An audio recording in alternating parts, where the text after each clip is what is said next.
Quero convidar você a abrir sua Bíblia na carta do apóstolo Paulo aos Filipenses. Você pode abrir sua Bíblia, apóstolo Paulo aos Filipenses, Gálatas, Efésios, Filipenses, capítulo 2, do versículo 1, nós vamos ler até o versículo 11.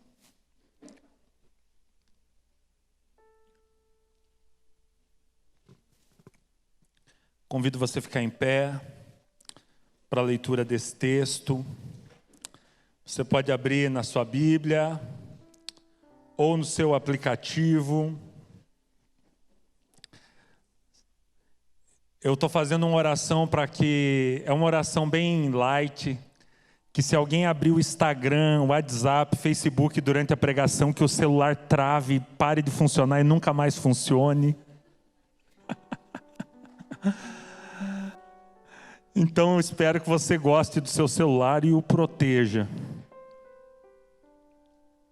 Só o aplicativo da Bíblia e o aplicativo de notas, né? Então você pode fazer isso. Vamos ler o texto, meus irmãos.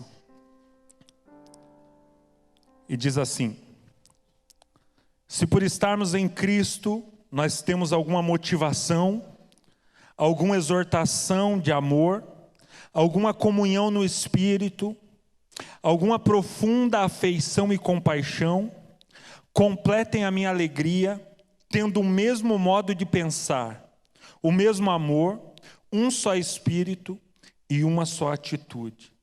Não façam nada por ambição egoísta ou por vaidade, mas humildemente considerem os outros superiores a si mesmos. Cada um cuide não somente dos seus interesses, mas também dos interesses dos outros. Seja a atitude de vocês a mesma de Cristo Jesus, que, embora sendo Deus, não considerou que ser igual a Deus era algo que devia apegar-se, mas esvaziou-se a si mesmo, vindo a ser servo, tornando-se semelhante aos homens e sendo encontrado em forma humana. Humilhou-se a si mesmo e foi obediente até a morte e morte de cruz.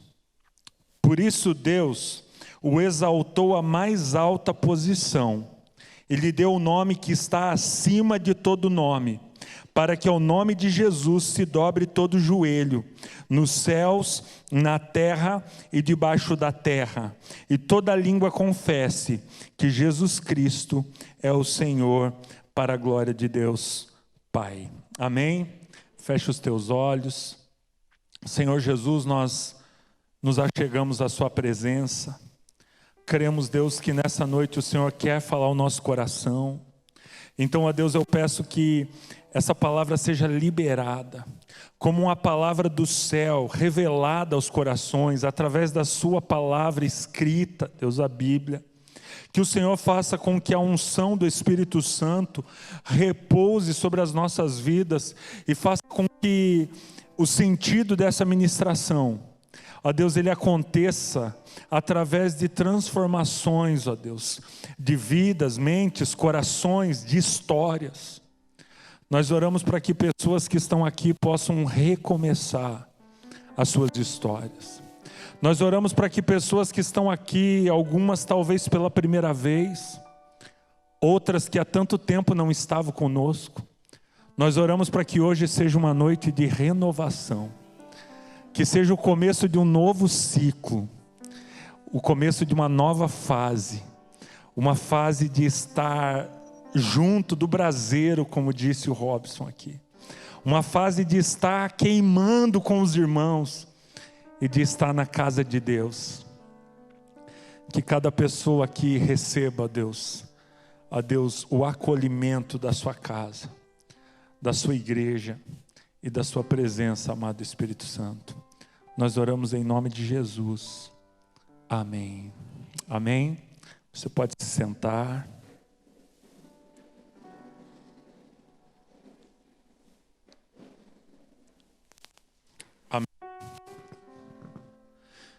Aleluia. texto diz que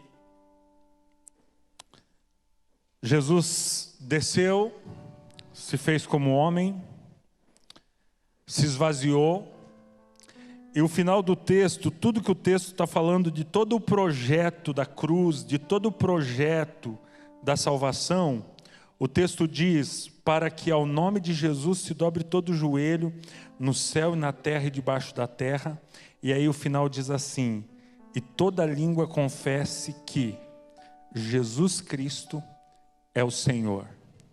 Amém? O tema da minha mensagem nessa noite é, Jesus é o seu Senhor? Ele é o Senhor da sua vida? E a pergunta, ela praticamente já é uma mensagem. Jesus é o seu Senhor? Ele é aquele que toma as decisões por você? Ele é aquele que está acima da sua vida, aquele a quem você respeita, você honra, você obedece, você coloca sobre ele, diante dele todos os seus desafios. Jesus é o teu Senhor? E que essa pergunta possa inquietar o nosso coração. Se você vai para o Novo Testamento, você vai encontrar 16 vezes a palavra Salvador. Jesus é o nosso Salvador, amém? Mas nós encontramos no Novo Testamento 16 vezes a palavra Salvador. A palavra mestre, nós encontramos 64 vezes no Novo Testamento a palavra mestre. E a palavra Senhor nós encontramos 650 vezes no Novo Testamento. A palavra Senhor, meus irmãos, é o âmago do Evangelho, é o centro do Evangelho. Porque todo mundo quer um Jesus que cura, todo mundo quer um Jesus que salva, todo mundo quer um Jesus que nos socorre, todo mundo quer um Jesus que cuida de nós, que nos acolhe, que nos ama, que nos abraça, que nos abençoa, que nos prospera. Mas na hora de querer Jesus como Senhor e dizer que a partir de agora eu vou obedecer Jesus no que Ele quer para a minha vida, opa, aqui é um pouco mais restrito. Porque aquele que quer Jesus como Salvador, nem sempre quer Jesus como Senhor. Aquele que quer um Jesus para curar sua doença, nem sempre quer Jesus como Senhor. Aquele que quer Jesus para prosperar a sua vida, o seu negócio, nem sempre quer Jesus como Senhor. Porque se Jesus é o Senhor do seu negócio, é diferente do Jesus que só abençoa o seu negócio. Quando você pede que Jesus abençoe o seu negócio, você está pedindo que Ele abençoe para que você prospere, para que você vá bem, para que você tenha clientes, para que tudo dê certo, para que tudo funcione, ninguém se acidente. Mas agora, se você quer que Jesus seja o Senhor do seu negócio, significa que Jesus ser o Senhor do seu negócio é que você vai ter que pagar os impostos todos em dia, todos certinho. E no Brasil, nós sabemos que poucas pessoas que são donos de empreendimentos, de negócios, pagam seus impostos tudo como deveria ser pago. E nós temos as nossas justificativas. Mas é que o governo, mas é que isso, mas é que é muito. E eu sei, meus irmãos, eu tenho empresa, eu pago impostos. Eu tenho empresa, eu tenho negócio, eu pago impostos. E eu vou dizer uma coisa para vocês. Mesmo que pareça não ser justo, não ser correto, se a minha empresa está debaixo de um Jesus que Ele é o meu Senhor, então não me resta nada além de dizer: Jesus, o Senhor quer que eu pague os meus impostos? E aí quando você vai para a palavra de Deus e você vai ver os discípulos chegando a Jesus, Jesus tem que pagar o imposto, Jesus diz: aqui nessa terra, dê a César o que é de César. Aqui nessa terra você precisa pagar impostos. Ou outro exemplo, eu vou trazer vários para vocês nessa noite, mas eu queria começar para vocês entenderem a diferença de ter um Jesus que te abençoa e a diferença de ter Jesus como Senhor. Aí você diz: Jonathan, mas Deus abençoa quem não tem Jesus como Senhor. Eu vou dizer para vocês com honestidade: o maior desejo e o projeto de Deus é que você seja salvo. E toda pessoa que é salvo vai ter Jesus como Senhor. Mas eu creio que Ele também abençoa quem não decidiu ter Ele como Senhor. Ele abençoa o ímpio, Ele abençoa a pessoa que ainda não entregou a vida a Jesus. Eu creio nisso. Eu creio que muitas pessoas que ainda não têm aliança com Jesus podem receber bênçãos e milagres de Jesus. Mas eu vou dizer, gente, o milagre, ele dura durante a sua vida aqui. Porque nós temos uma história, a história de Lázaro, que foi ressuscitado dos mortos, mas um dia ele morreu de novo. Ele não está vivo até hoje. O milagre, ele tem prazo de validade, ele dura enquanto a sua vida durar aqui. Agora, quando você tem Jesus como teu Senhor, você é salvo. E aí, a vida de 80, 90 ou 96 anos, como foi a vida da rainha, é só a antessala do que é a vida de verdade. É só a abertura do que realmente é a vida. Porque nós somos seres eternos. A morte não é o fim de todas as coisas. A morte é o começo, ou de uma vida com Cristo, ou de uma vida sem Cristo eternamente. E isso é o inferno. Estar longe de Deus. E isso é dor e sofrimento e lágrimas e tristeza eternamente. Então, meus irmãos, você pode buscar apenas Deus para te abençoar? Você pode, não deve, mas pode. Mas se você decidir ter Jesus como teu Senhor, que é a mensagem central do Evangelho, então significa que a partir de hoje você precisa obedecer a Jesus. E obedecer a Jesus vai te custar caro, e eu posso dizer que obedecer a Jesus vai te custar tudo. Porque muitas vezes a tua vontade não vai ser compatível com a vontade de Jesus. Muitas vezes a vontade da sua carne não vai ser compatível com a vontade de Jesus. Se você for pegar esse texto e pegar a palavra Senhor, é a palavra Kyrios. E a palavra Kyrios, aquele a quem uma pessoa pertence. Ou seja, Kyrios, Senhor, é um dono.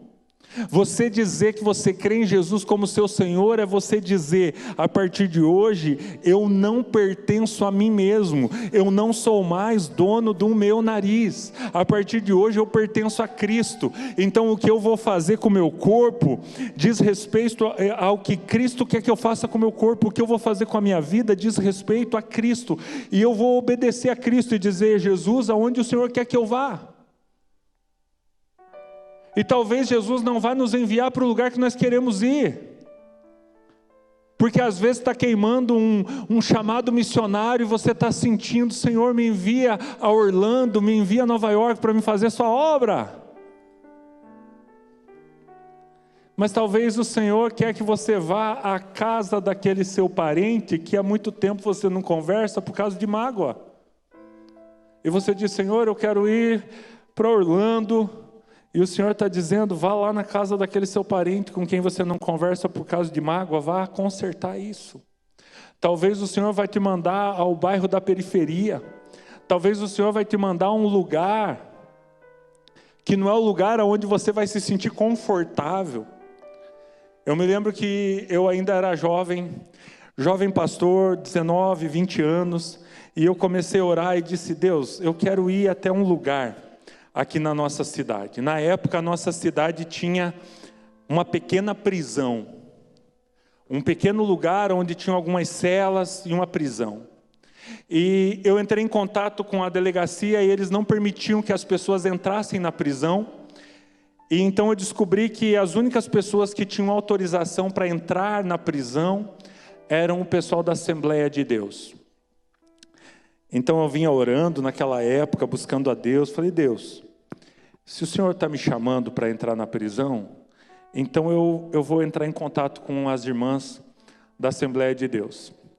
Peguei meu telefone, né, já falei para vocês, telefone fixo, 3246-2294 era o nosso número da igreja. Liguei e falei com a irmã Patrícia.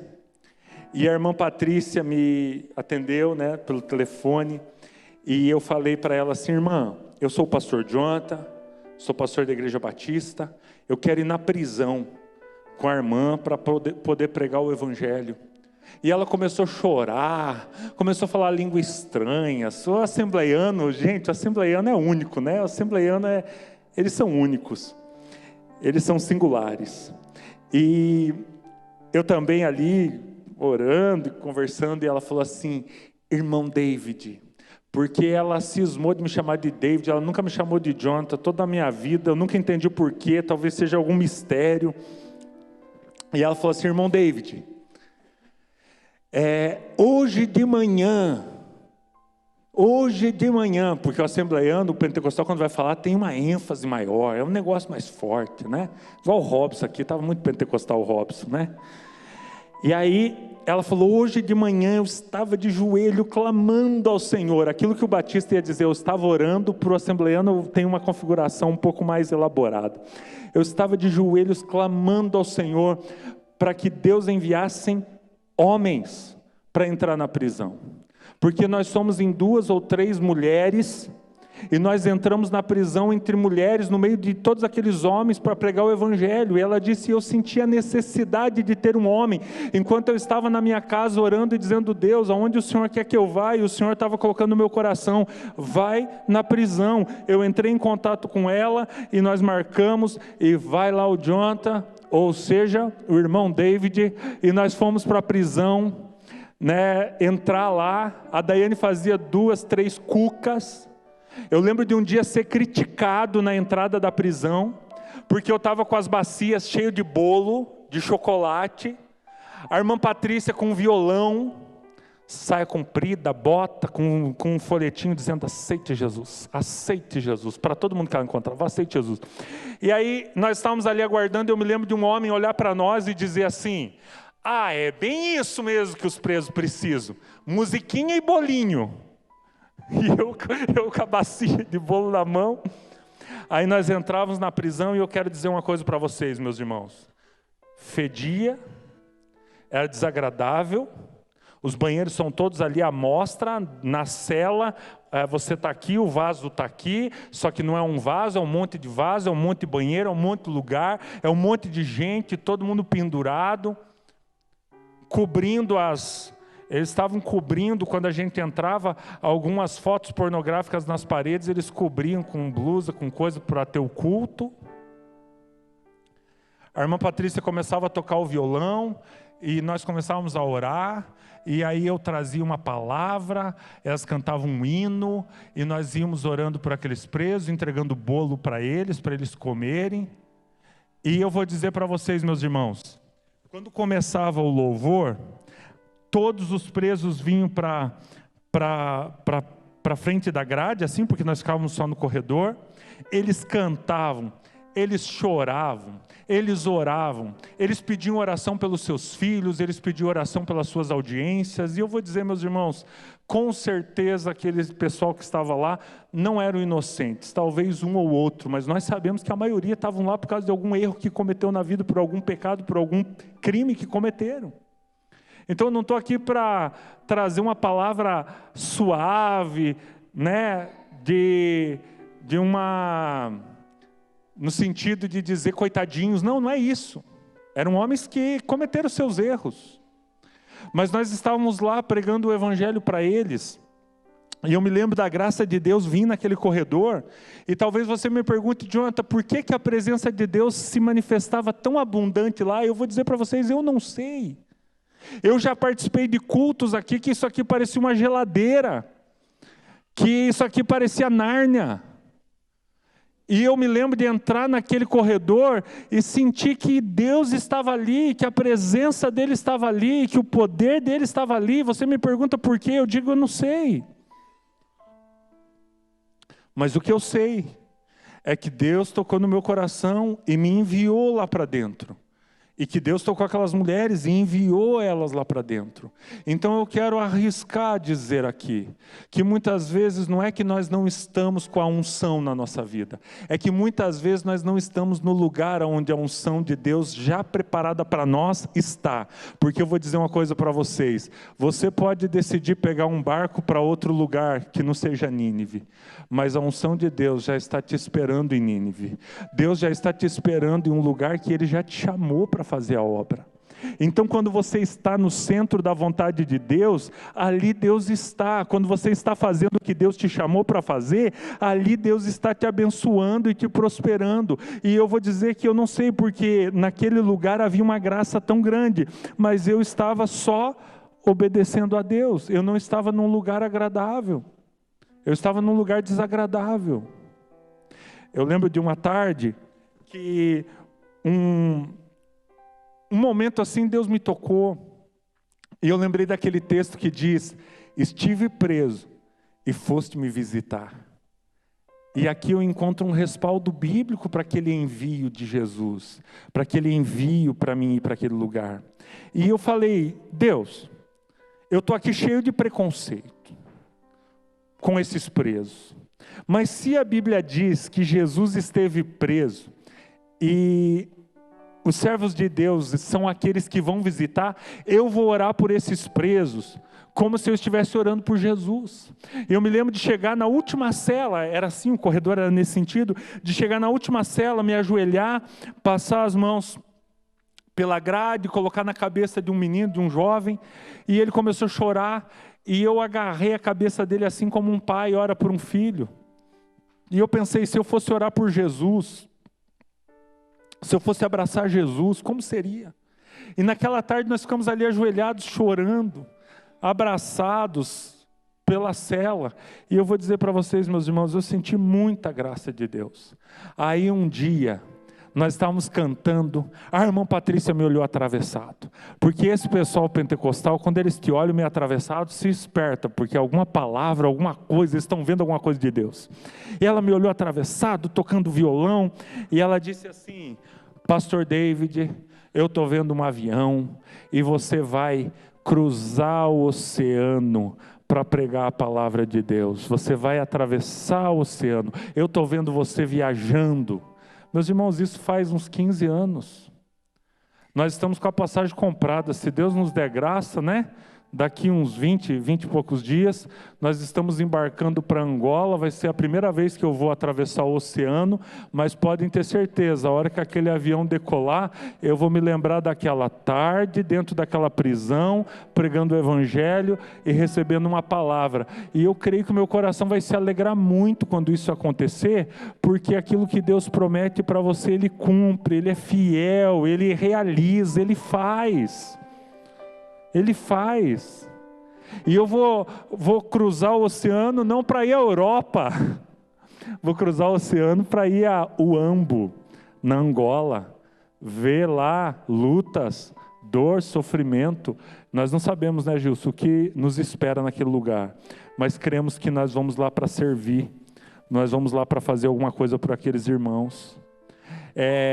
Só na chegada a gente viaja 10 horas Angola dentro, pelas estradas lá da Angola. Os gêmeos já me prepararam, me animaram pra caramba, disseram que é terrível viajar lá dentro. Então assim, meus irmãos, o que eu quero dizer para vocês é que quando Jesus é o teu Senhor, você vai aonde Ele manda você ir, você faz o que Ele te manda fazer, você só é um servo, você obedece. Um servo de Deus, quando acorda de manhã e tem Jesus como Senhor, ele levanta de manhã e ele diz assim: Jesus, o que o Senhor quer de mim hoje? O que o Senhor quer de mim hoje? O que o Senhor quer que eu faça hoje?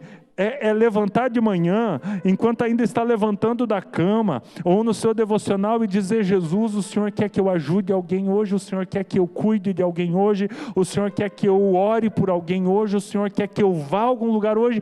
Eu sou seu servo, eu sou seu servo. Eu me lembro de uma ocasião onde eu cheguei para uma empresa e o CEO, o diretor daquela empresa ia me encontrar. Eu cheguei, a secretária me recebeu e de repente a secretária falou: adianta, você pode esperar na sala de reuniões. Eu entrei naquela grande sala de reuniões, uma grande mesa, as cadeiras, sentei, coloquei meu computador, meu material. Eu tinha que apresentar uma proposta de um negócio para ele. E eu me lembro que de repente chegou uma das mulheres responsáveis por aquela empresa, mas não o diretor, e ela disse: Jonathan, 1000 desculpas, o nosso diretor acabou marcando 2 compromissos para o mesmo horário, ele não vai poder te atender. E ela estava sentada de um lado da mesa e eu do outro lado da mesa, e ela disse assim, ele acabou esquecendo. E eu disse, ele não esqueceu. Eu não vim aqui por acaso. Se o seu diretor, ele não está aqui, é porque Deus quer fazer alguma coisa na sua vida. E ela se impactou com aquilo e eu falei, Deus me trouxe aqui para falar com você. E ela contou a sua história. Ela contou o que ela precisava. E eu falei para ela, eu posso orar por você? E ela começou a chorar. E em 20 minutos, dentro daquela sala de reuniões, que eu tinha perdido o compromisso para o qual eu tinha ido, eu estava ali a serviço de Jesus. E ela começou a chorar, e eu comecei a orar por ela, e foi um tempo tremendo. Eu não sei o que a secretária achou quando nós saímos da sala de reuniões, ela estava se secando. Mas o que eu quero dizer para vocês é que aquele que serve a Jesus como Senhor, ele está no seu trabalho, na sua casa, ou seja lá o que ele estiver fazendo, mas ele está sempre de serviço, ele está sempre de plantão, ele está sempre à disposição. Kyrios significa aquele a quem uma pessoa pertence. Você quer ser abençoado por Jesus? Ou você quer ser um pertence de Jesus? Você quer ser um bem de Jesus? Porque Kyrios também significa um bem que alguém, o dono de um bem. Kyrios é dizer, Jesus, eu não sou mais dono do meu nariz, eu sou seu.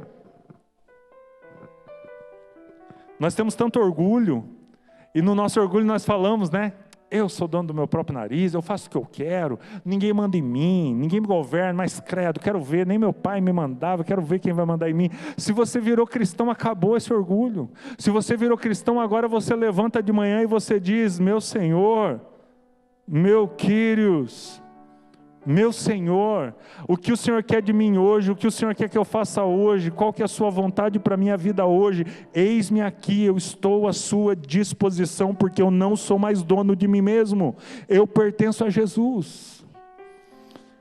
A segunda coisa que a palavra Kyrios significa, é que se Jesus é o seu Senhor, se Jesus é o seu Kyrios, se Jesus é o seu dono, então significa que Ele tem o poder de decisão sobre as suas áreas, sobre as áreas da sua vida.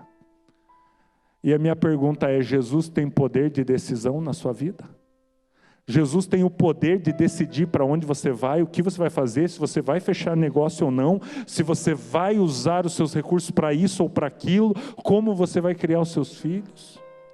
E quando eu li isso me impactou e eu falei para a Daiane, ter Jesus como Senhor é deixar Ele ser aquele que vai tomar as decisões por mim. O poder de decisão da minha vida não é mais meu, mas é dele. Eu não vou mais decidir, mas eu vou colocar aos pés dele, eu vou colocar nas mãos dele e dizer, Jesus, o que eu vou fazer, é isso que o Senhor quer? Qual é a sua vontade? E aí eu quero trazer 3 conselhos para vocês, 3 princípios. Como que eu sei se é a vontade de Deus ou não? É bem simples, meus irmãos. Não existe nenhuma nova revelação. Toda revelação que Jesus possa entregar a você precisa ser passado pelo crivo das Escrituras. E se você não encontrar respaldo nas Escrituras para aquilo que Deus está te falando, esquece. É loucura da sua cabeça. Jesus não vai falar nada que venha contradizer a sua palavra. Então, meus irmãos, se você quer obedecer o seu Senhor, o seu Kyrios, se você quer obedecer àquele que é Senhor sobre a sua vida, a primeira coisa que você vai fazer é começar a ser um crente maluco, de andar com esse livro embaixo do braço, lendo, estudando, entendendo, interpretando, gravando, memorizando.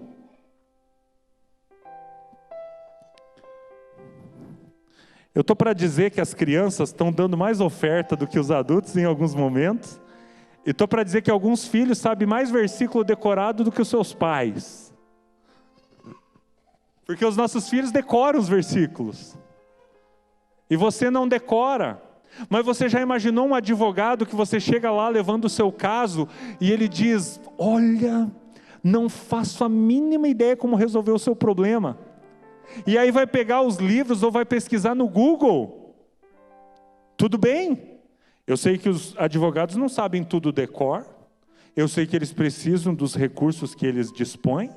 E está tudo certo com isso. Mas quero dizer para vocês que um bom advogado, ele tem noção, ele tem direção em relação às leis, em relação ao Código Penal, em relação aos regulamentos. O cristão não precisa saber toda a Bíblia de cor, mas o cristão precisa saber manusear a Bíblia, precisa saber que nos Salmos estão os cânticos, e que lá nos Salmos você vai encontrar meios para derramar sua alma diante de Deus, em que Provérbios estão os conselhos sobre como cuidar de filhos, como cuidar de dinheiro, como cuidar das coisas da vida, em que Eclesiastes nós temos, ali palavras de sabedoria, direcionando de que toda a sabedoria do mundo não significa nada diante de Deus, e que diante de Deus tudo que é conhecimento humano se desmonta. É isso que Eclesiastes significa.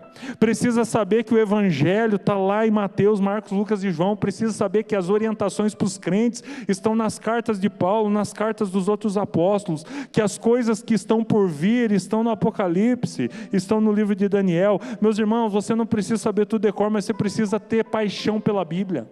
Você precisa olhar para a Bíblia, você precisa dizer: eu quero entender a palavra de Deus, o que eu devo fazer.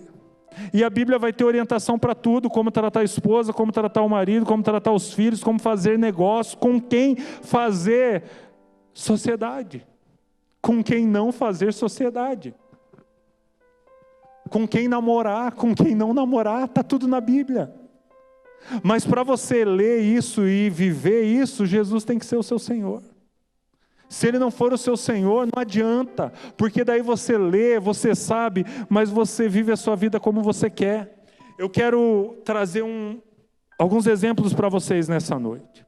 Se nós sairmos pela rua no Brasil e perguntarmos às pessoas se eles creem que Jesus é o Senhor, eles vão dizer sim. Se você entrar num comércio e perguntar se eles creem que Jesus é o Senhor, eles vão dizer sim. Se você encontrar uma pessoa alcoolizada na rua e perguntar para ela se ela crê que Jesus é o Senhor, ela vai dizer sim. Se você olhar para a TV Câmara e ver lá a Câmara dos Deputados, você vai ver lá um crucifixo. Se você perguntar para qualquer um deles, eles vão dizer sim. Se você for a um prostíbulo falar de Deus, elas vão abaixar a cabeça. E se você perguntar para elas se elas creem que Jesus é o Senhor, elas vão dizer sim. Se você fala com um ladrão e falar de Deus, ele abaixa a cabeça e respeita, vai dizer sim. Poucas pessoas zombam das coisas de Deus. Eu sou honesto para vocês, eu sou pastor há 15 anos, eu vou dizer, eu já cheguei nos lugares mais esquisitos que eu possa ter chegado, e na maioria dos lugares onde eu cheguei, lugares esquisitos, pessoas de má índole abaixam a cabeça para um pastor.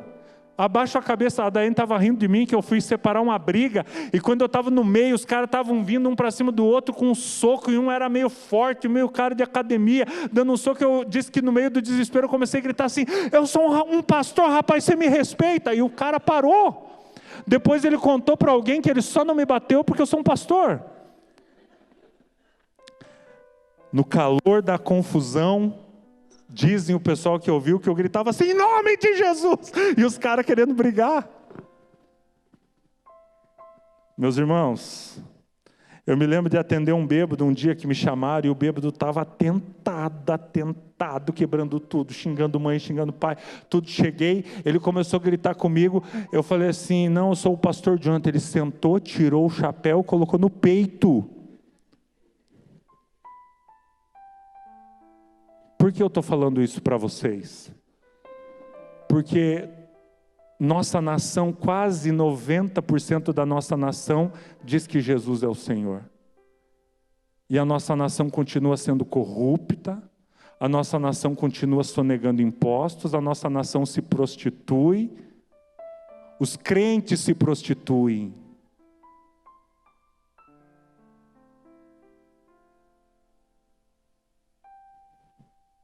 E as pessoas vão no domingo na missa, vão no domingo na igreja, vão no sábado na igreja, essas igrejas desviadas que só faz culto em sábado, não faz culto em domingo, e dia após dia continuam desobedecendo a palavra de Deus na cara dura. não tem respeito pela palavra Senhor, não tem Jesus como seu Senhor, tem Jesus como aquele a quem eu clamo quando as coisas estão dando errado, tem Jesus como aquele que eu peço que abençoe meus negócios, mas na hora de organizar os meus negócios eu organizo de acordo com o que eu acho, com o que eu quero, com o que eu considero correto, e eu não vou à Bíblia para ouvir o que Jesus fala. Eu quero trazer alguns exemplos para vocês, meus irmãos. E eu quero que vocês entendam uma coisa. Nós podemos conhecer a vontade de Deus através da leitura da palavra, através da oração. É tremendo. Você pode orar e dizer: Jesus, faço isso ou aquilo. Jesus, a minha decisão vai ser Y ou vai ser X. Jesus, eu devo ir ou não devo. Jesus me responde. E é lindo como Jesus responde através da oração. E a terceira forma é através da igreja, através do conselho, através de mais um irmão orando com você, te ajudando a decidir. É lindo como Deus usa o corpo. Meus irmãos, Jesus tem tido poder de decisão na sua vida, ou você tem decidido tudo e depois traz as cacas para Ele resolver? Porque muitas vezes nós decidimos e depois trazemos para Jesus o BO, os problemas. Aí nós clamamos, e deixa eu dizer, vou dizer de experiência própria, como um bom ser humano que eu sou, aí fico bravo quando Jesus não quer me ajudar nas minhas besteiras. Aí fico frustrado e eu começo a clamar e dizer: o Senhor não está me ouvindo, ajuda-me. E o Senhor está dizendo assim: ninguém nem pediu se devia, ninguém nem me buscou. Então, meus irmãos, ter Jesus como Kyrios é ter Jesus como Senhor.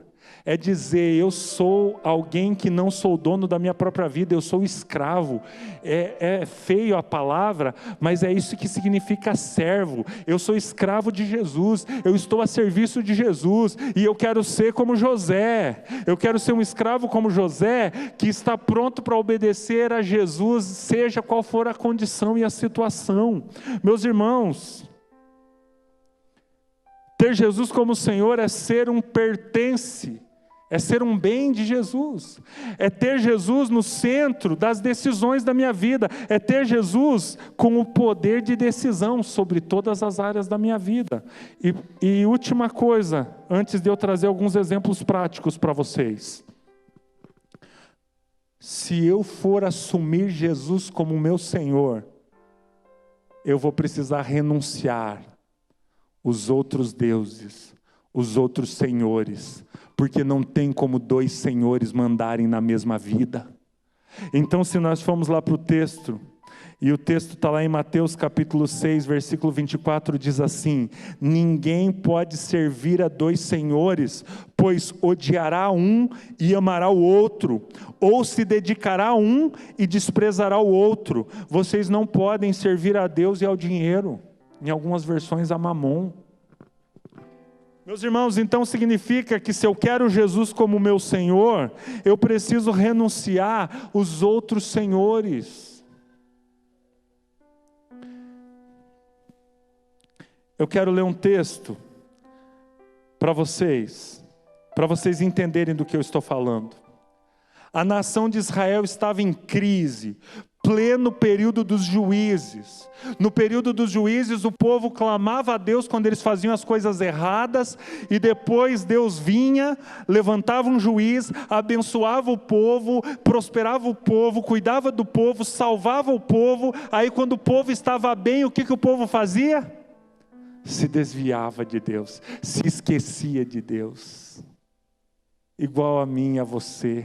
Quantas vezes nos dias bons da nossa vida nós nos esquecemos de Deus, nos dias ruins nós lembramos de Deus. Então, num desses momentos de crise, o anjo do Senhor vai lá na grande árvore de Ofra e vai falar com um homem chamado Gideão, e vai dizer: Gideão, guerreiro valoroso, guerreiro valente. E Gideão está chateado, magoado, a situação está ruim, o povo pecou, está todo mundo fugindo, estão cavando buraco e se escondendo dos medianitas.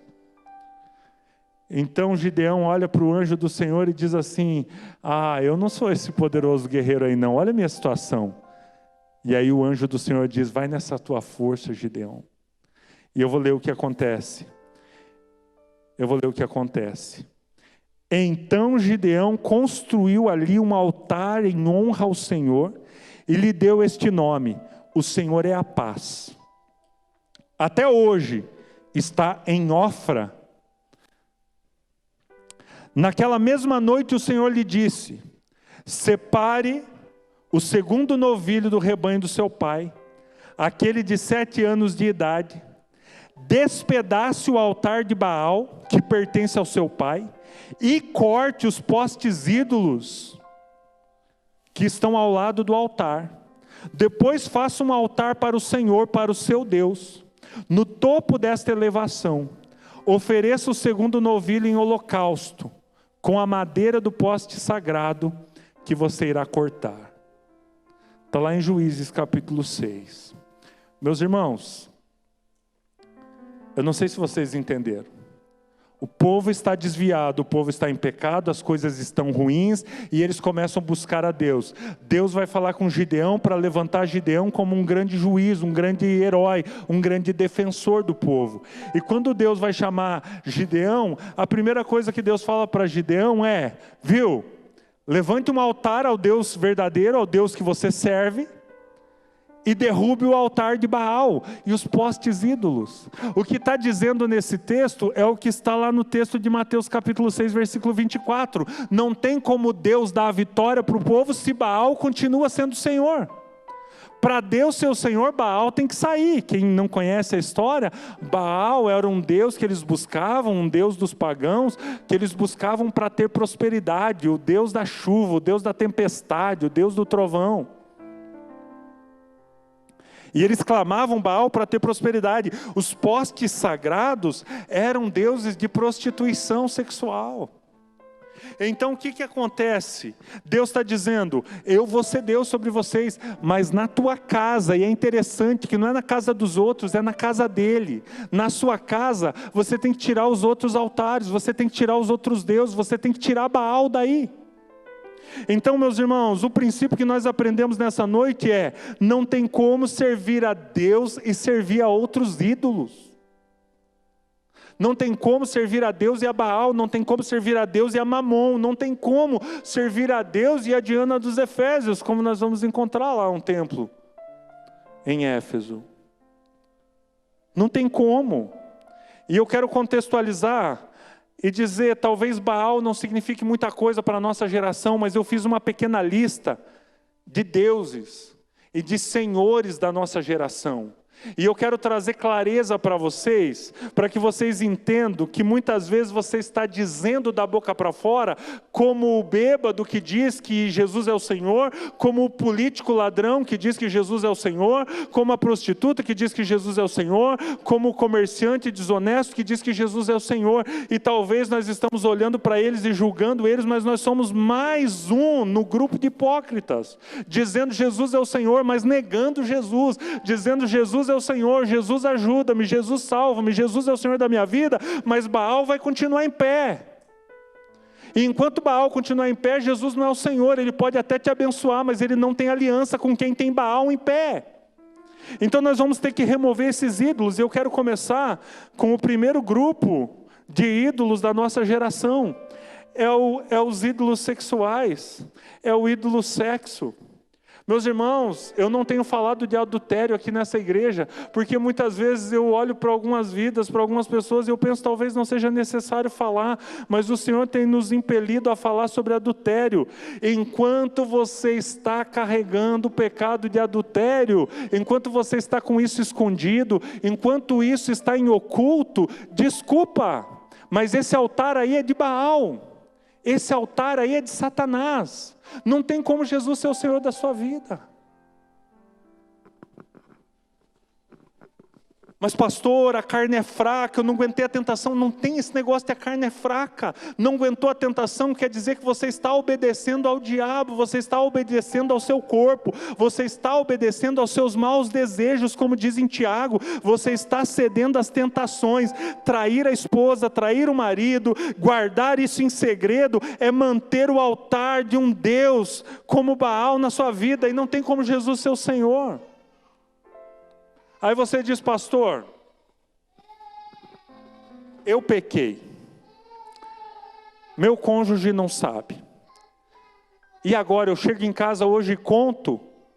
Eu vou dizer, meus irmãos, se você fizer isso, você está certo, mas talvez não precise ser assim.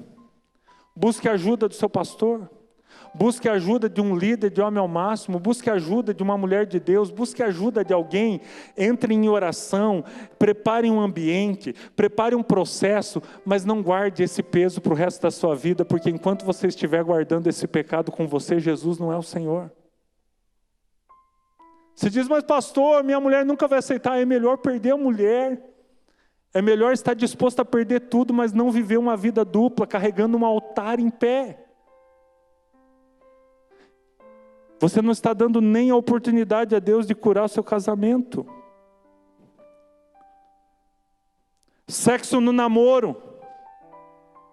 Às vezes eu não abordo esse tema aqui, mas meus irmãos, todo sexo fora da aliança de casamento, biblicamente, está errado.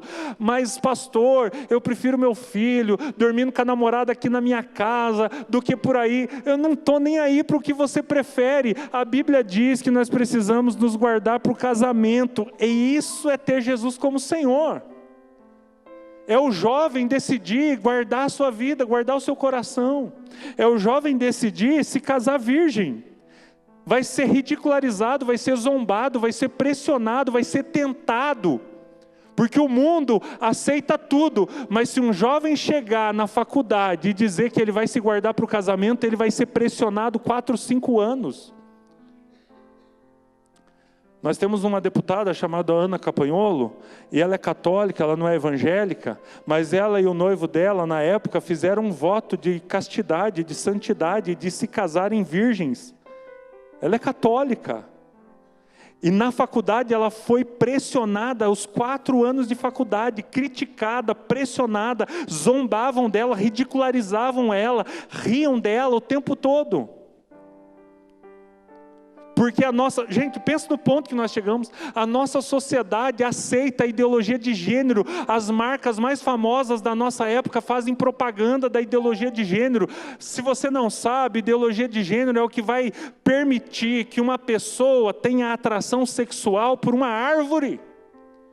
A ideologia de gênero começa com relacionamento gay, mas isso é muito raso para a ideologia de gênero. Ideologia de gênero não é respeito ao gay. Respeito ao gay a Bíblia ensina. Respeito ao gay a igreja que ensina. O gay precisa ser respeitado e tratado bem, tratado com amor e tratado com dignidade. Isso a igreja ensina.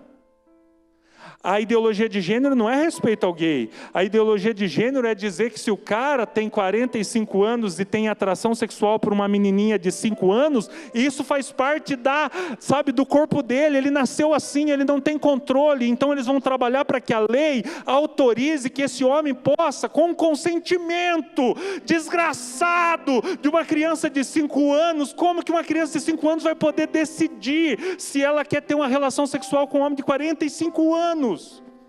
Isso é ideologia de gênero. Eu não tenho partido político, eu não sou politiqueiro, vocês sabem disso, mas gente, nós vamos ter que votar certo. Porque nós temos 2 opções. Uma opção apoia aborto, apoia ideologia de gênero, apoia liberação das drogas. Gente, é simples. É simples. Eu não gosto. Que gosto?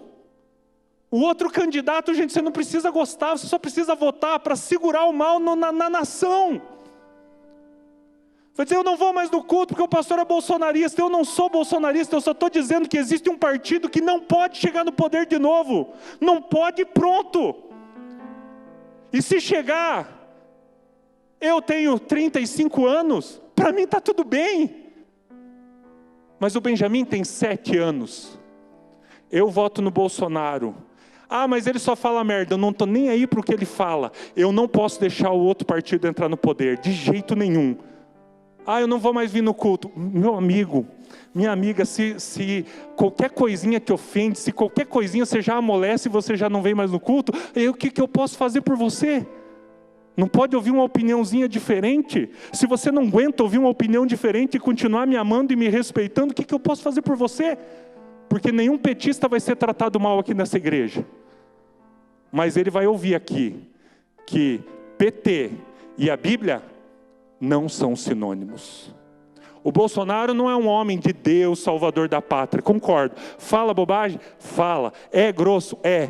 Mas eu tenho um compromisso com a verdade. O PT não pode entrar no poder por uma questão de que se eu entro no site do PT, eu vou ver lá o PT organizando encontros e trabalhando questões como ideologia de gênero e trabalhando questões como liberação das drogas e liberação do aborto. É simples. Está desconfortável aqui hoje, está difícil falar isso para vocês, mas eu vou dizer, na hora de votar eu preciso ler o que diz no site dos caras, eu preciso abrir a proposta deles, eu preciso ver o que eles aprovam, o que eles apoiam e tomar minha decisão. E se eu não gosto de votar nesse daqui, mas eu não tenho outra opção, é nesse aqui que eu vou votar e pronto, porque eu não posso ver o mal se estabelecer e eu não fiz a minha parte porque eu não gosto do cara. Está desconfortável aqui hoje. Está desconfortável aqui hoje. Mas eu quero dizer uma coisa para vocês, meus irmãos. Ideologia de gênero não é amor aos gays. Não é amor aos gays. Eu quero dizer, eu tenho amigos gays. Os meus amigos gays ficam tristes comigo. Vou dizer para vocês, vou abrir meu coração aqui. É muito chato o que eu vivo. Eu sou amigo de gays aqui nessa cidade há 10 anos, há 15 anos, há 5 anos, há 8 anos. Eles são meus amigos, eles me abraçam, eles me beijam, eles conversam comigo, eles parecem que gostam de mim. Eu trato eles com respeito, dignidade e amor e amo eles. Aí o dia que eles vêm aqui e me pedem para fazer uma coisa por eles, e eu digo não, porque eu estou debaixo de Kyrios, Jesus é o meu Senhor, eu não vou ser dobrado pela cultura da modernidade, da pós-modernidade, eu continuo sendo um cristão. E você diz, você é careta, quadrado, eu não sou careta e quadrado, eu sou escravo, eu sou servo da Bíblia. Ah, mas esse livro é ultrapassado, então eu vou te dizer, desculpa, você sentou na cadeira errada, porque quem sentou nessas cadeiras aqui precisa no mínimo crer que esse é um livro vivo, de verdades profundas, verdades sólidas, é a verdade, é a palavra de Deus. É um livro ultrapassado, é um livro arcaico. Eu creio numa teologia liberal, onde esse livro pode ser julgado, e ele tem erros, e ele tem falhas, e as histórias de Jesus são fábulas. E Jesus era um homem especial? Não! Deixa eu dizer uma coisa para vocês, meus irmãos, eu não estou apresentando um homem especial, eu sou palestrante lá no mundo. Vocês acham que eu não falo de Confúcio? Adoro falar de Confúcio. É maravilhoso os pensamentos de Confúcio. Vocês acham que eu não falo de Alfred Adler? Vocês acham que eu não falo de Freud? Vocês acham que eu não falo de Jung? Vocês acham que eu não falo de Platão? Eu adoro, meus irmãos, eu sou apaixonado, eu sou professor de Enneagrama, eu amo falar sobre grandes pensadores, mas aqui, quando eu subo nesse altar, eu não sou palestrante, quando eu subo nesse altar, eu sou servo, eu sou escravo, eu estou debaixo de uma sentença, eu estou debaixo de uma mensagem, eu não estou apresentando Jesus como um grande pensador, eu não estou apresentando Jesus como uma nova filosofia de vida, eu não estou apresentando Jesus como um homem extraordinário. Ele não é um homem extraordinário, ele é 100% homem, 100% Deus, ele é filho do Deus vivo, ele é um com o Pai e um com o Espírito, ele nasceu, cresceu, morreu na cruz do Calvário, e ele morreu na cruz, foi sepultado e ao terceiro dia ressuscitou, e ele está vivo. Ó morte, aonde está a sua vitória? Aonde está a sua vitória, morte? E ele prometeu que voltará para buscar os seus filhos, os seus servos, aqueles que tiverem Ele como Senhor, não vai subir toda a igreja, vai subir apenas aqueles que estão dispostos a obedecer Jesus. Então, meus irmãos, sexo fora do casamento, mas puxa pastor, que mal tem? Não, não tem mal nenhum, não tem mal nenhum. O cara dorme com a menina aqui hoje, dorme com a outra amanhã, dorme com a outra amanhã, aí você esqueceu o que é sexo.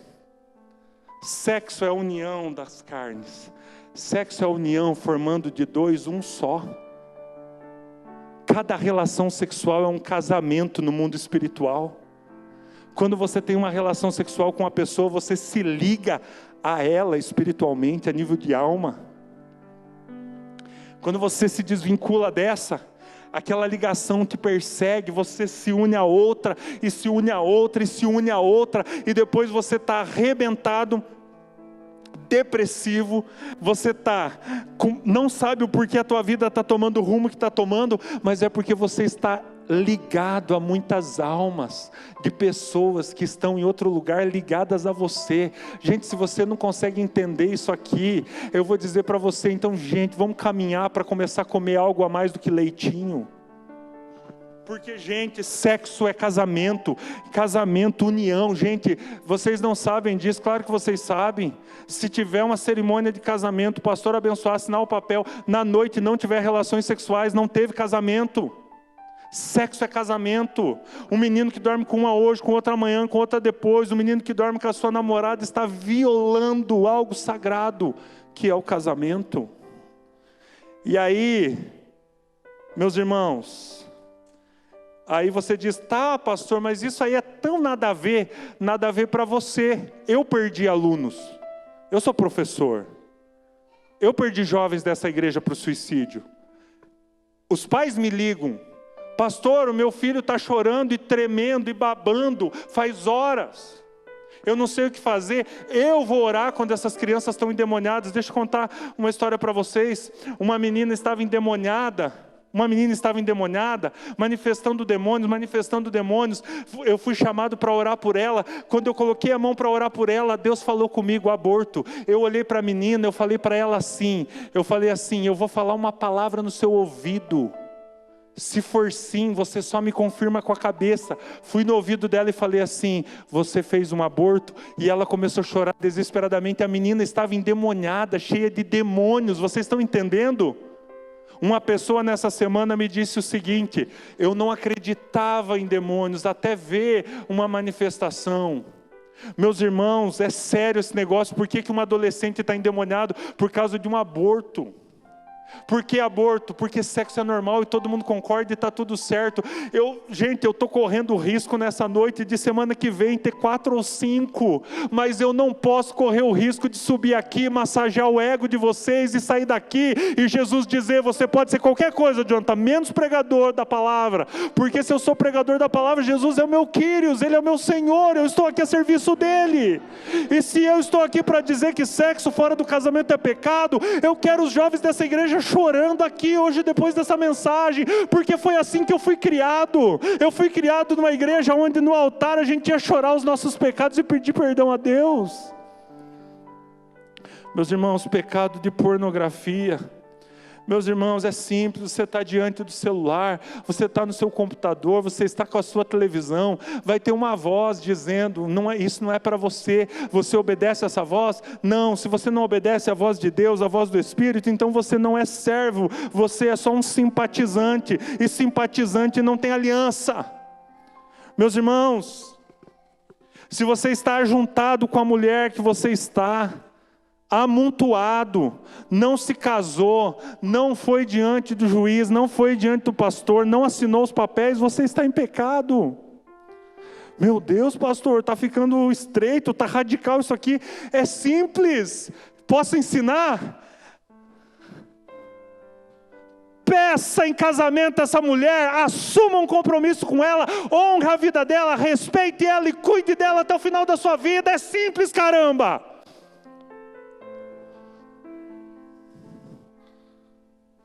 Mas tem homem que foge do casamento igual o diabo foge da cruz.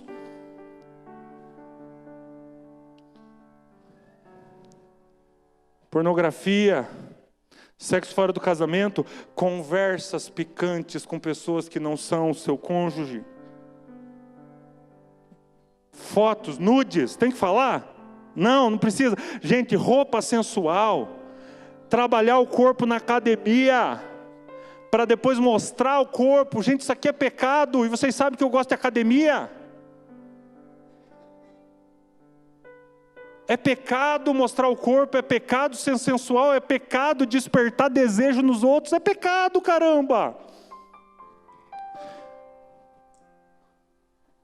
Deus criou um negócio perfeito, a intimidade do casal. Você pode se arrebentar lá na academia, isso aí vai fazer bem para você, mas você tem que preservar o seu corpo para o seu cônjuge. E você tem que preservar o seu corpo, porque isso é o que a palavra de Deus nos ensina. Sem sensualidade na roupa, sem sensualidade no vestir. Gente, roupas santas, roupas sérias. Vai na frente do espelho e pede: Jesus, essa roupa te agrada? E ouça a voz dele, ele vai dizer: filha, essa daí não está à altura de uma princesa do reino de Deus. Essa daí você está se rebaixando demais. E a mesma coisa para o homem, porque às vezes a gente fala de roupa para a mulher, mas os homens estão usando aquelas calças a vácuo. Como diz o Rafa, a calça do cara é mais justa do que Deus. Parece o Chitãozinho Chororó dos anos 90. Meus irmãos, camisa aberta, apertadinha, mostrando músculo, isso aí não é para homem de Deus. Outra coisa nos pecados sexuais, e eu acho que eu vou pregar pouca coisa hoje, porque eu queria falar tanta coisa. Séries. A Netflix é uma imundícia. Você entra lá, aquilo lá é nojento. Você não encontra mais série para menos de 14, 16, 18 anos. Um grupo de jovens disse para os meus irmãos: isso é uma questão de maturidade, isso é uma questão de ser vergonhice. Série de gente pelada, de gente fazendo sexo, série para cima de 18 anos, não é questão de maturidade. Desde o tempo da Fadani Filmes, desde o tempo, como que era aquela dos DVDs, da Mega Mania. Desde o tempo da Mega Mania, nós já tínhamos que olhar atrás da VHS e ler a classificação do filme. Se é para cima de 16 anos, eu tenho que ler ali embaixo: é por violência, é por quê que é para cima de 16 anos. Se é por sexo, palavrão e coisas assim, não é para mim, porque eu sou cidadão do reino, eu estou lendo a palavra, eu estou me enchendo da palavra. Levanta e resplandece, pois já veio a sua luz e a glória do Senhor está brilhando sobre você. É disso que eu me alimento. Eu não posso beber da água pura da fonte do esgoto no outro dia. Mas pastor, está na moda, todo mundo assiste, mas que vão para o escambau, eu não estou nem aí com o que estão assistindo, eu sou servo, eu não me mando, eu não me governo, eu sou obediente à palavra, eu sou obediente a Jesus. Se Ele quer que eu me guarde para assistir coisas santas, eu vou me guardar. E não é dizer que eu não vou assistir mais nada. Não é dizer que eu não vou assistir mais nada. Mas se Ele falasse para eu não assistir mais nada, eu só faço o que Ele manda. E assim você. Meus irmãos, filmes, séries. Puxa vida, músicas. Músicas, meu Deus, gente, sertanejo, funk. Essas coisas não é para gente de Deus. Está no restaurante, isso está te incomodando, levanta, vai na direção do restaurante e pede para eles tirarem. A Daiane me mata de vergonha. Tudo quanto é lugar que a gente vai, tem um lugar que a gente vai, que a mulher, quando vê a Daiane, acho que já começa a colocar aqueles vídeos do YouTube que fica aparecendo paisagem. Segundo grupos de pecados, de senhores, feminismo. Não vou falar muito porque já falei algumas coisas, mas aborto, meus irmãos, você é cristão e você concorda com o aborto, desculpa, ou você está confundido e não entendeu bem, mas cristão não concorda com o aborto. Cristão é pró-vida. Meu corpo e minhas regras é para quem não tem Jesus, quem tem Jesus é meu corpo, suas regras. Apenas no 6º mês, Apenas no 6º mês, o feto passa a ser uma vida lá fora da igreja. Aqui dentro da igreja, aconteceu o ato sexual, o espermatozoide fecundou, e é uma substância informe. O Espírito de Deus já está olhando para essa substância, e já está dizendo: eis que tenho sobre a sua vida um propósito, um destino. É vida. Terceiro grupo de pecados, os pecados da língua, os senhores da língua. Meus irmãos, fofoca, piadas obscenas, palavrões, meus irmãos. Eu não estou nem aí de que origem você é, se teus pais falavam palavrão, se você assiste algum pastor que fala palavrão. A palavra de Deus diz que nós não podemos ter na nossa boca palavras torpes, nós não podemos chamar o nosso irmão nem de burro, porque a gente corre o risco de ir para o inferno. Meus irmãos, murmuração, reclamação, vitimização não pode estar na sua boca. Outro grupo de senhores, os vícios, drogas, álcool, comida, cigarro, celular, pornografia, videogame. Meus irmãos, nós precisamos ser livres desses pecados. Se você está preso em algum desses senhores, você vai ter que decidir nessa noite, ou o álcool, ou Jesus, porque os dois não dá, ou as drogas, ou Jesus, ou a pornografia, ou Jesus, ou o cigarro, ou Jesus, ou o videogame, ou Jesus, não dá os dois, porque não dá para servir a dois senhores. Outro grupo, os pecados financeiros, quando você trabalha, e o seu trabalho está acima de Deus e acima da sua família. Quando você trabalha e não tem tempo para a sua família. Quando você é desonesto na sua empresa. Quando você é desonesto no seu trabalho. Quando você não paga impostos da maneira correta. Quando você tem escaigato na sua casa. Fazia tempo que eu não fazia aqui a palavra do escaigato. Gente, escaigato é pecado, porque está roubando sinal, e Deus não se agrada de nada que é corrupto, nada que é desonesto, nada que é roubado.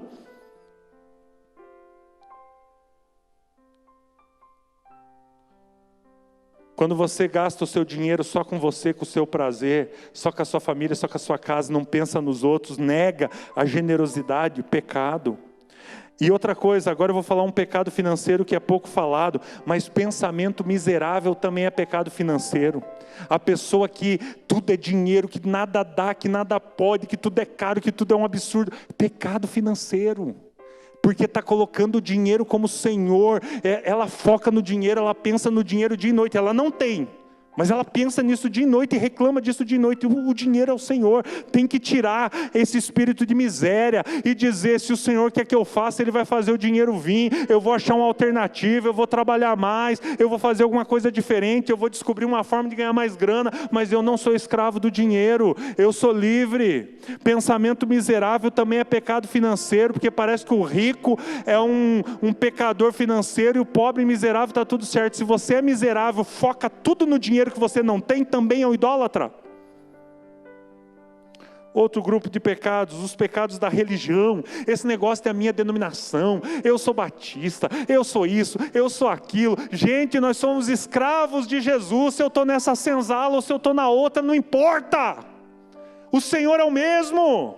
E um dia eu vou sair da senzala para morar na casa grande, porque o meu Senhor me ama, e o Senhor me escolheu, e mesmo sendo escravo, Ele me chama de filho.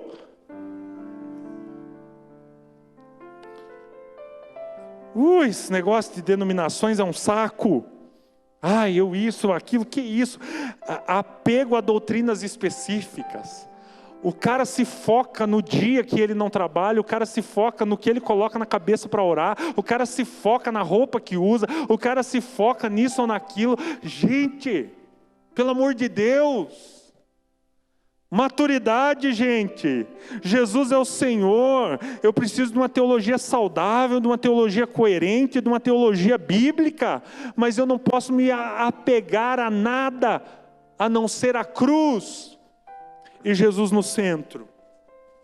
Confiança na minha própria espiritualidade, porque eu oro, porque eu jejuo, porque eu isso. Pecado, tem que eliminar isso da sua vida. Se você jejuar, se você der o teu corpo para ser queimado e der todos os seus bens aos pobres, se não tiver amor, não adiantou nada. Pensa que hipocrisia. Cuidado com as autoafirmações, com a rejeição dos outros de outra religião. Ai, porque você é católico. Ui, você é espírita. Ui, porque você é lá daquela outra igreja. Não, gente. Amor, respeito, dignidade. Abraça o cara, trata o cara com respeito, com amor. Você não é melhor. Você é servo, você precisa levar ele a conhecer Cristo.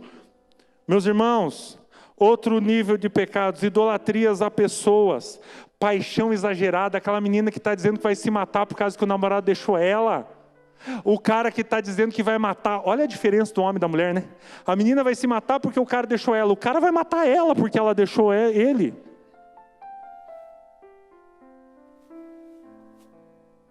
Obsessão, paixão desmedida, que enfrenta pai, que enfrenta mãe, que enfrenta Deus, o diabo e o mundo para ficar com a pessoa. Exagero. Não. Falta de perdão também é uma obsessão por pessoas.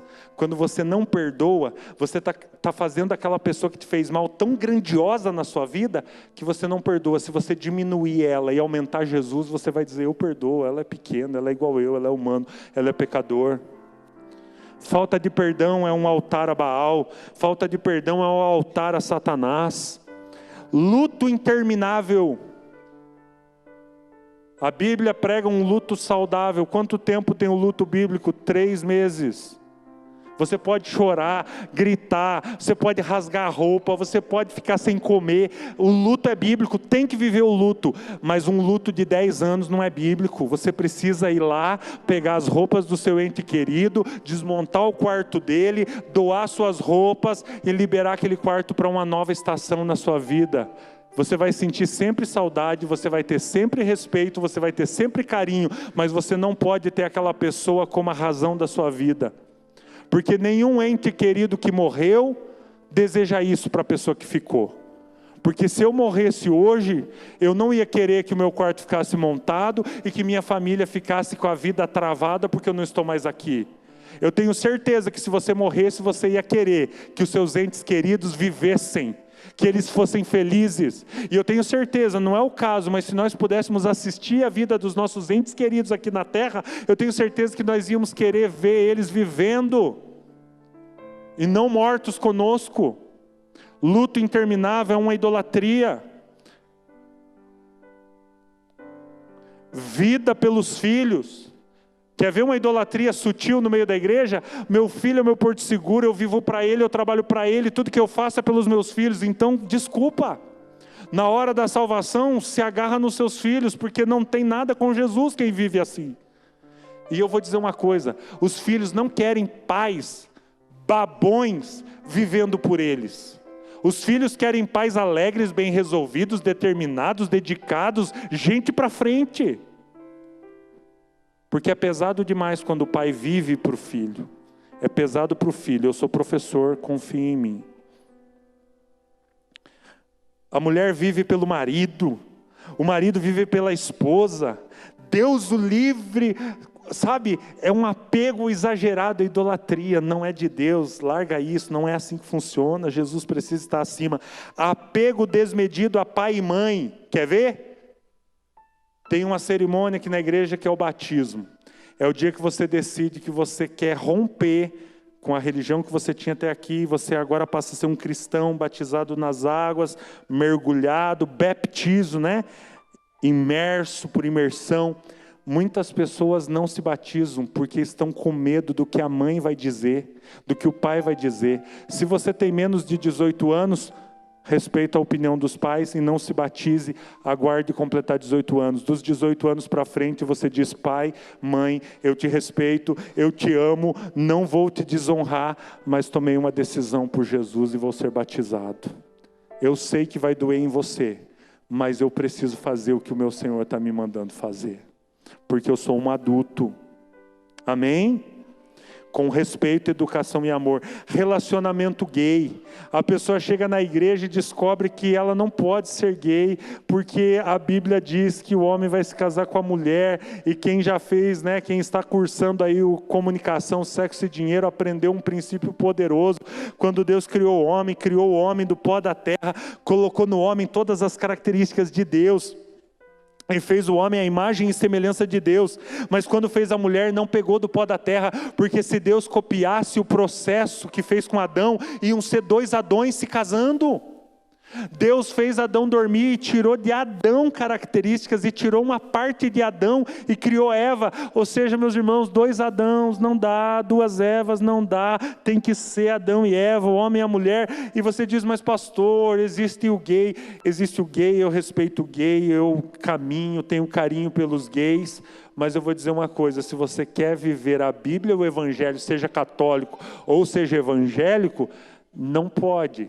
Aí a pessoa descobre isso, ela fala, mas eu tenho a minha esposa, mas eu tenho meu namorado, minha namorada, eu não quero largar, eu tenho apego. Você vai ter que escolher entre o teu namorado e Jesus.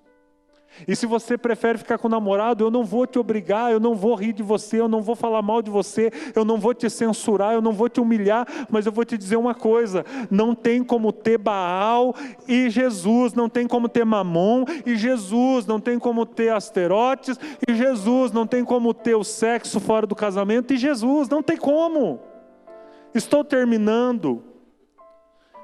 Meus irmãos, idolatria política. Esse negócio de pegar o nome de um homem, de um cara e colocar... Gente, isso aqui é pecado. Não tem como ter Jesus no centro e um homem numa altura tão alta. Não, menos. É todo mundo servo. Apego a líderes religiosos. Vamos pôr uma foto minha na fachada do Vida Plena. Essa é o Vida Plena aqui, eu sou o pastor Jonathan. Nunca! Vocês estão loucos? Gente, nem o Billy Graham merece esta honra. A gente não pode ter apego ao homem. Eu vou na igreja do pastor Jonathan, o dia que o pastor Jonathan não estiver lá, eu vou comemorar. Eu sei que alguns pensaram isso, mas o dia que o pastor Jonathan não estiver lá, eu não vou mais.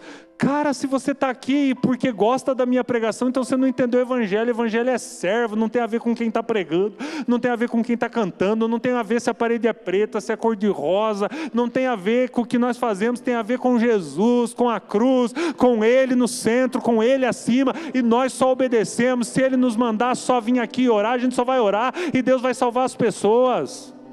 Se Ele mandar a gente vir aqui só cantar, nós vamos cantar, vai ser uma benção. Se Ele mandar a gente vir aqui, só ficar aqui quieto, nós vamos fazer. Não é o pastor Jonathan, pastor A, pastor B, o pastor C. E aqui eu tenho uma coisa para falar. E também agora tem a internet, tem aqueles pastores da internet que as pessoas ficam ouvindo tudo, fazendo tudo, só fala daquele pastor. Pensa, chega a dar um ranço. Aquele pastor vira o centro da verdade da vida da pessoa. Caramba!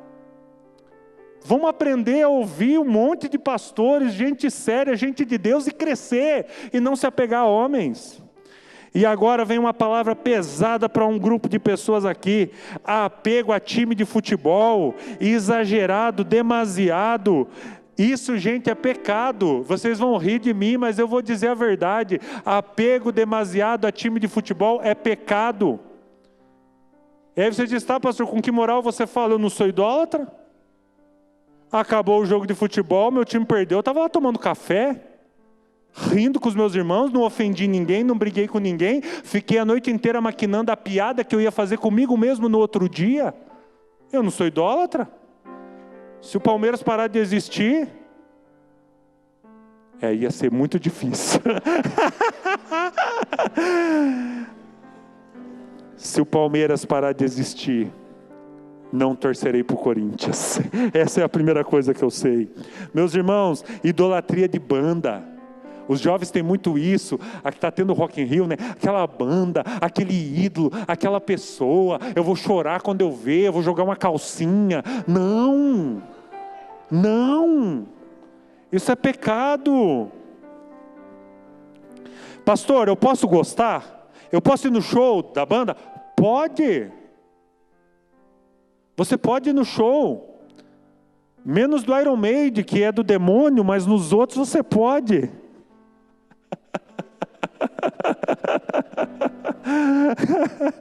Toma uma água. Para quem não entendeu a piada, é que o Tarso foi no show do Iron Maiden, depois passa na minha sala ali conversar. Um amigo meu ligou para o pastor dele. Pastor, eu ganhei o ingresso para ir no show do U2. O senhor me autoriza? O pastor falou, autorizo com uma condição. Consiga um ingresso para mim ir também. Meus irmãos, você pode gostar de uma banda? Pode. Você pode ouvir? Pode. Pode ir no show? Depende. Porque se alguém falar, eu gosto da Anitta. Não, né? Aí ferrou, né? Não. Né? Então, meus irmãos, eu vou dizer para você, apego demasiado a essas coisas é pecado, por mais a brincadeira, continua sendo pecado, é sério. Se eu começar a fazer confusão pelo Palmeiras, brigar, discutir, chorar, sofrer, aí acabou, daí Jesus não é meu Senhor. Penúltimo, a área do senhorio da ciência. Eu vejo um monte de gente caindo nisso aqui. Ouviu a Bíblia a vida inteira, a primeira vez que ouviu o Kant, a primeira vez que ouviu o Nietzsche, aí não crê mais em Jesus, então não creia. Mas saiba de uma coisa, se você for lá no túmulo do Kant, ele está lá, do Nietzsche, ele está lá. Se você for a Jerusalém, no túmulo onde eles dizem que Jesus foi sepultado, está vazio, ele não está lá, porque ele ressuscitou. A Bíblia não é filosofia, a Bíblia não é linha de pensamento, a Bíblia não é doutrina de homens, a Bíblia é superior a tudo isso. A Bíblia é a verdade de Deus compactada numa mensagem de amor ao homem, aonde Jesus é o centro, o sacrifício vivo, que morreu na cruz para salvar o homem dos pecados. O Nietzsche sofreu com depressão até sua morte, com devaneios. O cara não se compreendia ele mesmo. Aí você diz, pastor, você despreza isso? Não, já li, gosto. Muitas coisas que o Nietzsche falou, inclusive a frase que ele disse, Deus está morto, eu concordo com ele. Porque quando Nietzsche disse isso, se você não leu o contexto, Nietzsche estava dizendo que numa sociedade que endeusa o dinheiro e o materialismo, Deus está morto. É isso que Nietzsche falou. E ele tem razão. Nietzsche era importante por alguns pensamentos, algumas coisas. Sim, meus irmãos, o que eu estou ensinando vocês é ser maduro. Eu não posso ir na universidade e tapar os meus ouvidos, eu vou na universidade aprender, ouvir, crescer, conhecer e continuar dizendo. Eu posso conhecer a filosofia, eu posso conhecer o campo científico, Isaac Newton, Thomas Edison, Albert Einstein, eu posso conhecer tudo isso, mas quando eu chego na minha casa, eu dobro os meus joelhos e eu declaro, em tudo na vida, sejam prazeres, sejam paixões, sejam alegrias, seja ciência, seja conhecimento, seja filosofia, eu reduzo tudo isso ao pó, para levantar os meus braços e dizer, Jesus é o meu Senhor, Ele é o meu Kyrios, Ele é o meu dono, Ele é o centro das minhas decisões, eu não dependo da placa da igreja, do pastor, desse ou daquele, a minha vida não acaba se alguém dizer que não me ama mais, se alguém dizer que não me ama mais, o Rei do Universo me ama. Para terminar, o Senhor é entretenimento. Quando a diversão e o meu prazer e a minha vida se torna hedonista, onde eu vivo e tudo que é para me divertir está acima de Deus, está acima da vida, tem que tomar cuidado com esse negócio. Quero te convidar a ficar em pé.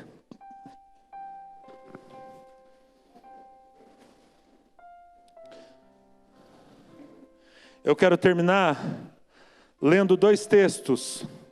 O primeiro diz assim: ninguém pode servir a 2 senhores. Feche os seus olhos.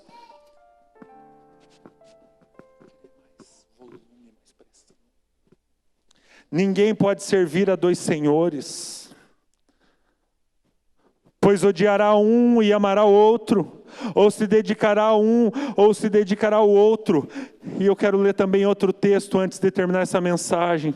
Eu quero ler o texto que diz assim: seja a atitude de vocês a mesma de Cristo Jesus, que embora sendo Deus, não considerou que ser igual a Deus era algo que deveria apegar-se, mas esvaziou-se a si mesmo, vindo a ser servo, tornando-se semelhante aos homens, sendo encontrado em forma humana, humilhou-se a si mesmo e foi obediente até a morte, morte de cruz, pois Deus o exaltou à mais alta posição, e lhe deu o nome que está acima de todo nome, no céu, na terra e debaixo da terra, para que ao nome de Jesus se dobre todo joelho, e diga: Jesus Cristo é o Senhor, para a glória de Deus Pai. Com seus olhos fechados, eu quero te perguntar uma coisa. A minha pergunta é: Jesus é o seu Senhor? A segunda pergunta é: Ele é o seu único Senhor? Se você tem algo para entregar para Deus, enquanto nós cantamos, vem aqui na frente. É muito simples. Se tem alguma área da sua vida que você precisa renunciar para Jesus ser o Senhor total da sua vida, saia do seu lugar, nós vamos orar por você.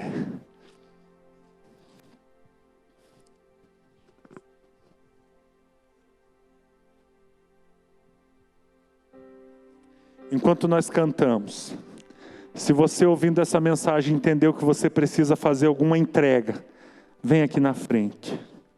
Nós vamos orar por você. Vai ser uma entrega de renúncia. Levanta, Gideão. Vamos tirar esse altar da sua vida. Vamos renunciar a esse negócio que está atrapalhando você de ser só de Jesus. Enquanto nós cantamos, saia do seu lugar. Envolto en tua presencia, aos teus pés é onde eu quero estar. Se tem alguma coisa te atrapalhando a servir a Deus, traga para a presença dele nessa noite. Coloque no altar. Aqui quero ficar.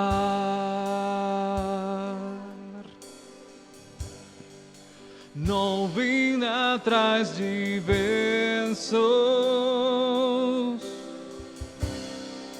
Jesus, não deves nada para mim, mais do que tu podes fazer. Só quero a ti.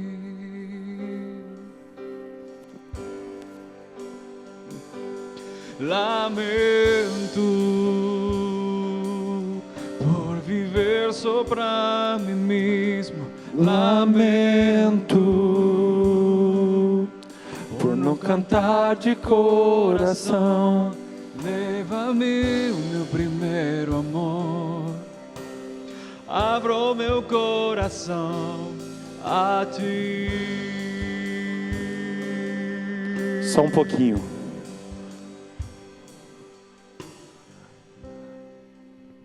Tem algumas pessoas aqui na frente, mas eu quero dizer que tem muitas pessoas nas cadeiras, com vergonha, tímidos, e eu vou dizer, gente, Jesus é um negócio radical. Se tem algo que você tem que entregar, é hoje, é na frente de todo mundo, e doa quem doer, e se você vai passar vergonha, é isso mesmo. Eu vou prometer para vocês que eu não vou pregar uma mensagem de bênção e de prosperidade nunca mais, porque lota esses apelos aqui. Nós vamos cantar mais uma vez, para te dar uma chance de ter coragem de Gideão, sair do seu lugar, não importa se você é crente, não importa se você é líder. Eu vou dizer para vocês que se eu estivesse no teu lugar, eu estaria aqui na frente, porque eu tenho ídolos para entregar. Então, enquanto nós cantamos, o meu comando é em nome de Jesus, vem aqui quebrar esses ídolos, porque nós não vamos continuar sendo crentes se nós continuarmos carregando essas idolatrias no nosso coração. Enquanto nós cantamos, saia do seu lugar agora e vem aqui, entregue a sua vida a Jesus, e diga que só Jesus é o Senhor, e diga que a partir de hoje é só Ele, e diga que você não quer mais Baal, que você não quer mais esses outros ídolos, e abra mão das coisas que te prendem, para que sejamos livres na corrida da salvação. Vamos cantar. Lamento por viver indiferente, lamento por não cantar de coração. Leva-me o meu primeiro amor, Abro o meu coração a ti. Tem mais pessoas, vem vindo, vem vindo. Vamos pôr nossa vida diante de Deus, vamos entregar tudo a Jesus nessa noite. Lamento Aleluia, aleluia. por viver Vamos nos sobre arrepender mim diante dele nessa noite. Vamos entregar nosso coração a Jesus totalmente e dizer: Jesus, nós somos totalmente seus. Jesus, nós somos totalmente seus. Tu és o nosso Senhor, não apenas o nosso Salvador, mas o nosso Kyrios, o nosso Senhor. Aleluia, aleluia. Eu só quero a Ti e nada mais. Vá pondo sua vida diante de Deus. Nada mais, Oh, nada além de ti. eu só quero a Ti e nada mais. Oh, e nada mais, Senhor. Nada além de ti. Nada além de Ti, Senhor. E nada mais, nada mais, nada mais, nada além de Ti. Só quero a ti.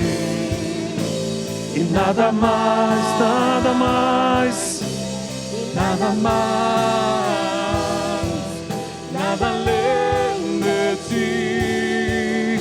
Só quero a ti. Senhor Jesus, nós nos prostramos nessa noite, nós oramos nessa noite como casa de oração, como filhos de Deus, e nós declaramos aqui o nosso arrependimento, e nós declaramos aqui a nossa humilhação. Quantas vezes colocamos o ministério mais importante do que Jesus, colocamos a casa mais importante do que Jesus, pessoas mais importantes do que Jesus, o dinheiro mais importante do que Jesus, o meu conforto mais importante do que Jesus, o meu pecado mais importante do que Jesus, a ciência acima de Jesus. Mas nessa noite nós nos humilhamos, nós nos quebrantamos, nós nos curvamos diante de Jesus, e nessa noite nós declaramos: Jesus, nós queremos renunciar tudo que está ocupando o lugar de Senhor em nossas vidas.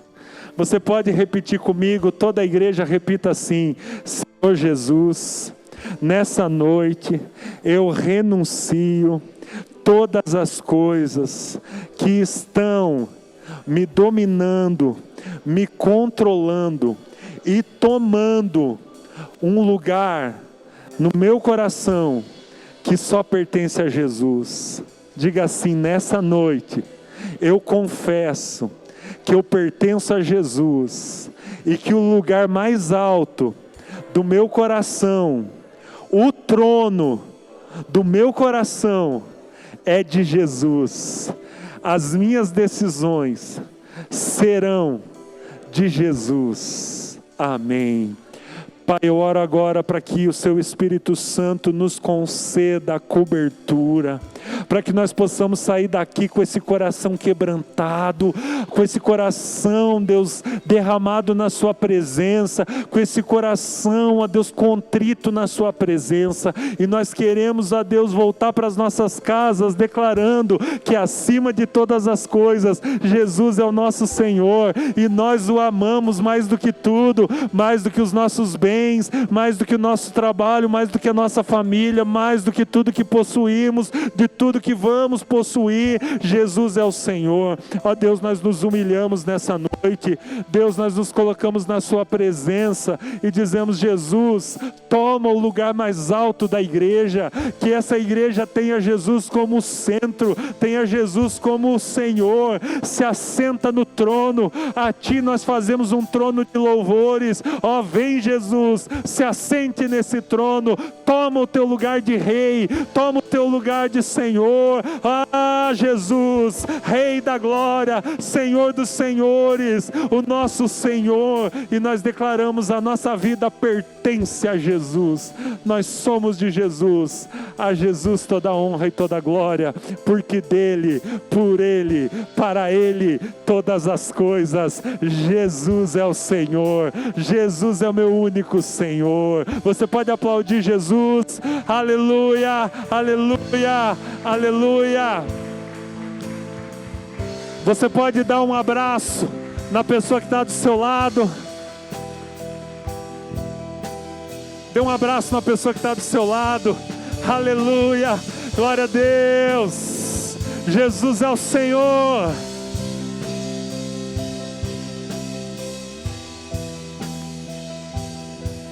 Vamos dizer: só quero a ti e nada mais, e nada mais, nada além de ti. eu só quero a ti. Escute, olhe para mim, olhe para mim. Eu quero terminar dizendo uma coisa. Aleluia. Olhe para mim, eu quero terminar dizendo uma coisa. Você sabe que o Império Romano matou milhares de cristãos no início da igreja, na época dos mártires. Vocês sabem disso, né? Todos sabem disso. E a minha pergunta é: por que o Império Romano matou tantos cristãos? Vou explicar para terminar a minha mensagem. O Império Romano matou tantos cristãos porque o imperador era adorado como Deus. E quando alguém virava cristão e dizia: Jesus é o meu Senhor, você sabe que o Pai Nosso foi cortado, uma parte da oração do Pai Nosso por causa do imperador? A oração do Pai Nosso não termina: e não nos deixe cair em tentação, mas livrai-nos do mal, amém. Não termina assim. Na Bíblia a oração do Pai Nosso termina assim: não nos deixeis cair em tentação, mas livrai-nos do mal, pois teu é o reino, teu é o poder e tu é a glória para sempre. Mas não podia dizer teu é o reino, porque o imperador era dono do reino, o imperador estava acima, o rei estava acima. Quando um cristão na época do Império Romano dizia Jesus é Senhor, ele estava renunciando ao imperador, por isso ele morria. Na Coreia, quando houve vários mártires na Coreia, porque o Japão por um período dominou a Coreia. No Japão o imperador era uma divindade, você tinha que prestar culto ao imperador. Quando um cristão dizia só Jesus é o Senhor, o imperador mandava então executar todos aqueles que negassem a divindade do imperador. Meus irmãos, a igreja foi perseguida, os irmãos morreram, comido por leões na frente das arenas, em Roma, porque diziam só Jesus é o Senhor. Você vai ser perseguido também. A partir do momento que você dizer só Jesus é o meu Senhor, tua vida não vai ficar mais fácil. Pelo contrário, ficará mais difícil.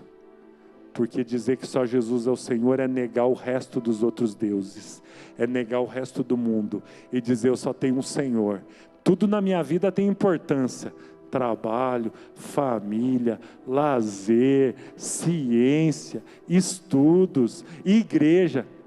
Mas tudo isso está abaixo da supremacia e da preeminência do meu único, suficiente Senhor, que é Jesus Cristo. Aleluia. Amém? Jesus é o Senhor. Eu vou orar para abençoar a sua semana. Eu vou te convidar a ir lá atrás comer um pastel, pegar seus filhos e vamos descer lá, ter comunhão com os irmãos, dar risada, porque crente gosta de conversar e comer. Amém? Vamos orar. Pai, abençoe, ó Deus, esses irmãos. Que eles possam voltar para suas casas com essa verdade em seus corações, que Jesus está acima de tudo em suas vidas, e que por Jesus vale a pena viver, morrer e abrir mão de qualquer coisa. Nós oramos para que nessa noite, Deus, os irmãos saiam daqui cheios da glória de Deus, e dessa palavra viva de Deus, que é transformadora e poderosa. Nós oramos em nome de Jesus. Que o Senhor te abençoe e te guarde. Faça resplandecer sobre ti o seu rosto, que Ele tenha misericórdia de ti, que Ele te dê a paz. Deus te abençoe, meu irmão. Deus abençoe a sua vida, aleluia.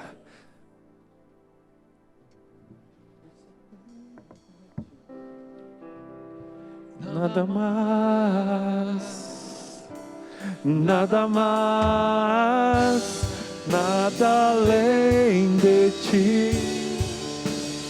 Quero a ti, nada mais.